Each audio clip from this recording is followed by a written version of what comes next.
বাজার থেকে কচি এই লাউটা কিনে এনেছিলাম, তাই জন্য বানিয়ে ফেললাম আজকে লাউ দিয়ে মটর ডাল। তো চলো ভিডিওটি শেয়ার করি।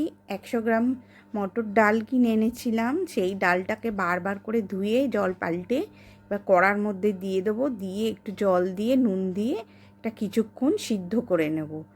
তো আমার হাতে বেশি সময় ছিল না বলে আমি কড়া থেকে তুলে নিয়ে আমি প্রেশার কুকারে আমি লাস্টে দিয়ে ওটাকে আমি সিদ্ধ করে নিয়েছি ভালো করে।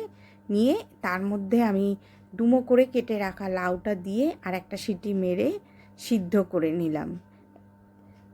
তো তোমরাও এরমভাবেই ঘরে লাউ ডাল বানিয়ে খেয়ে দেখো, আশা করি খুবই ভালো লাগবে।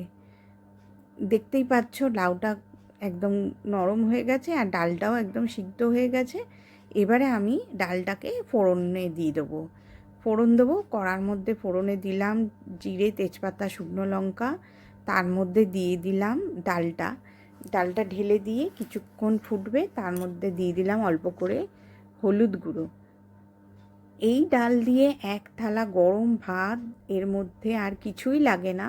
সাধারণ একটু আলু ভাজা, বেগুন ভাজা, পটল ভাজা বা বেগুনি, এই দিয়েই এক থালা ভাত খাওয়া হয়ে যায়। তো তোমরা রেসিপিটি ট্রাই করো, আশা করি খুব ভালো লাগবে।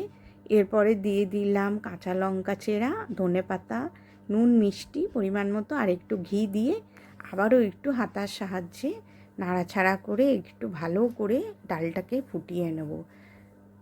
এই ডাল আমরা ঘরোয়া পদ্ধতিতেই আগে আমরা এরকমভাবেই এই ডাল খেতাম।